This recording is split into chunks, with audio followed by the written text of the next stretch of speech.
Hello, basketball fans. It's me, DC, here for Fantasy Basketball Analyzer to help you get ready for week one of the fantasy NBA season and the NBA season, the 22-23 season. Here we go. I'm excited. Now, as far as fantasy advice, this is week one, and my real advice is play your starters. If they're healthy, play the guys you drafted high.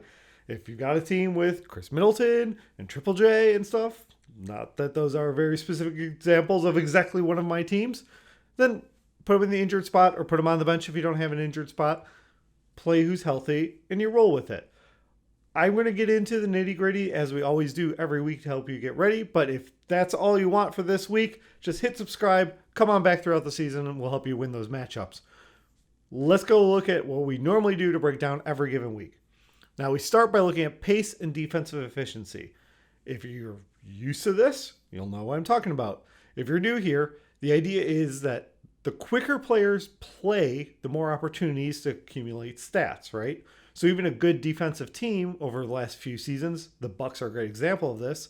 Good defensive team, so you think that would hold down their stats, but they play at a high enough pace that kind of offset it, which didn't make them a terrible matchup. You weren't necessarily trying to attack them, but you weren't afraid of them, say like Boston that played slower and had very good defense. Does that make sense so far? So we take a look at pace and defensive efficiency, average them out, and get our own score for matchups that we really kind of want to attack.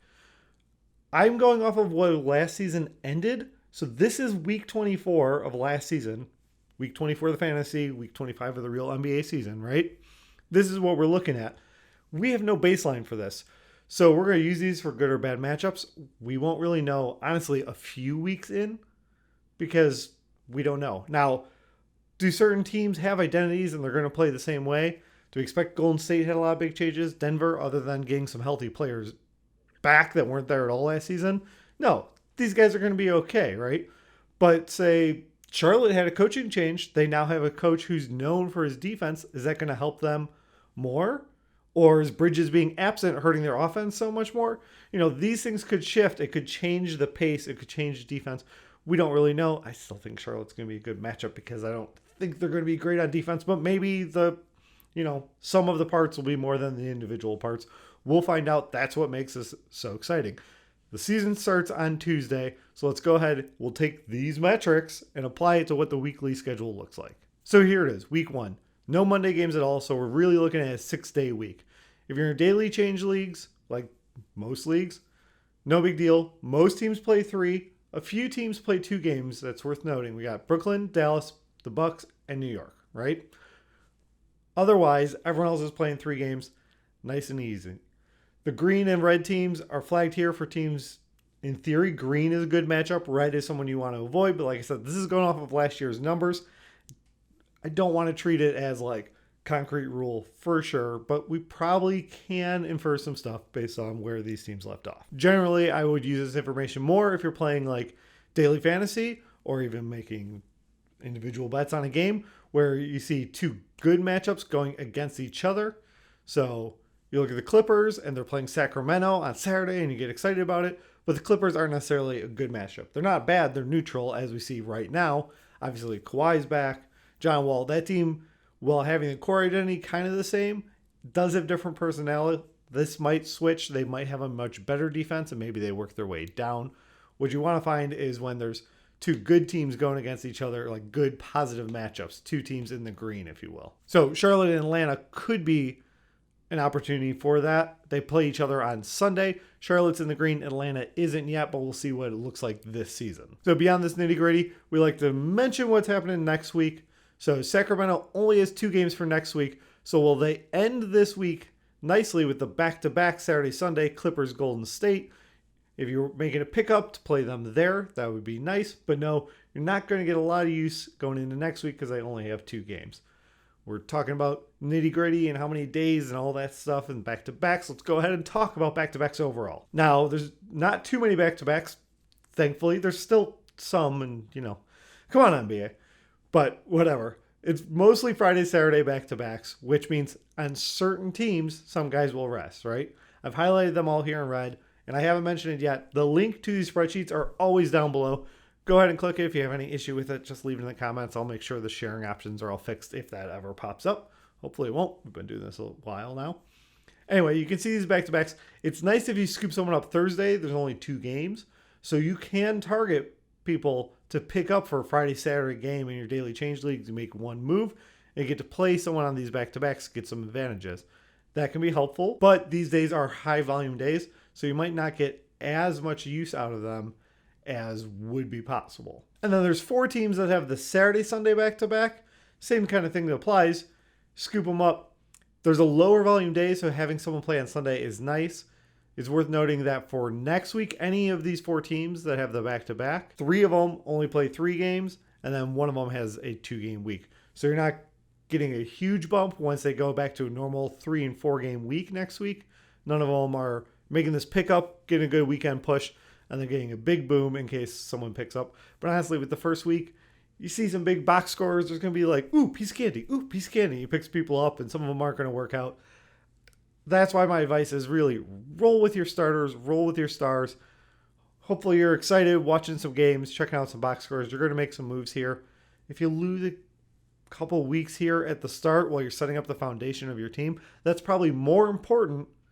Not probably. That is more important than simply trying to edge out and win a couple more categories or win your first matchup if you're picking up someone that's really bursting onto the scene and getting 32 minutes and somehow went undrafted, right?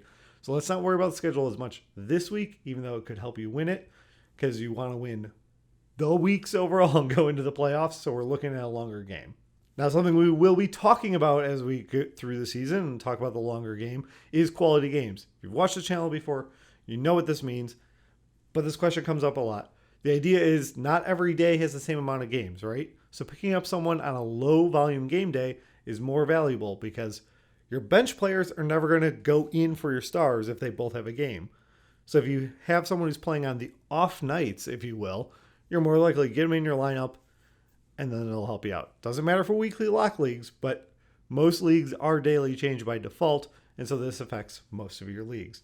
This week we've got 3 days that are like this. Tuesday, there's only 2 games. Thursday, there's only 2 games, and then Sunday, there's 7. You can see the big difference here. If you've got someone, say Philadelphia, that plays on both Tuesday and Thursday, you're going to get them in your lineups for sure, even if they're a deep bench rotation. You know, Thibault's not always going to be a starter for you, but if you're looking to pick up some defensive stats, even if he has less minutes, no one else is playing. That's an empty roster spot, basically getting zeros. You can get some defensive stats in there for whatever time he does get. The best teams for this week, Philly, as I mentioned, or the Lakers, they've got 3 of them. All 3 games are on the low volume days, so that's ideal. And the Clippers, they've got a pretty good one too. They play the Lakers and they play Phoenix. They're a little spread out. They're Thursday and Sunday, but you're still getting 2 of their 3 games low volume, just like Philly. Honestly, this week is maybe one of the best examples of ever trying to explain this theory, right? Because we've got days with only 2 games each, so there's only 4 teams playing. And then a day with 12 and 11. So we're talking 24 and 22 teams playing. That's most of the league is playing. Your full lineup's going to be set. You're not even going to have to worry about your bench guys on those days.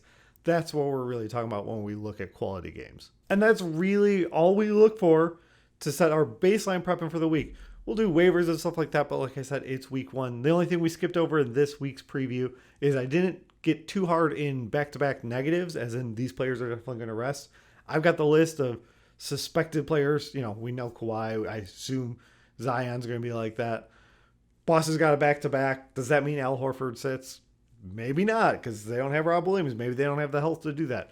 I don't know, so I'm going to get a little bit of data, and we can look at what they do this week, who rests when a back-to-back does happen, even at the start of the year, and that's probably going to tell us a lot, and then we'll go from there.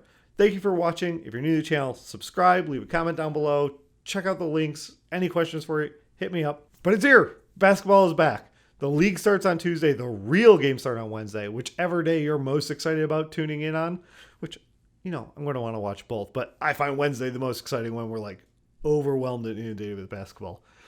Either way, whatever you're excited about, I hope you go out and win your week. Thank you so much for watching. If you've made it this far, please hit the like button and leave a comment down below. It helps me grow the channel. If you want more videos like this, hit subscribe or even the little bell will give you alerts. And I'll be back soon with another video for you.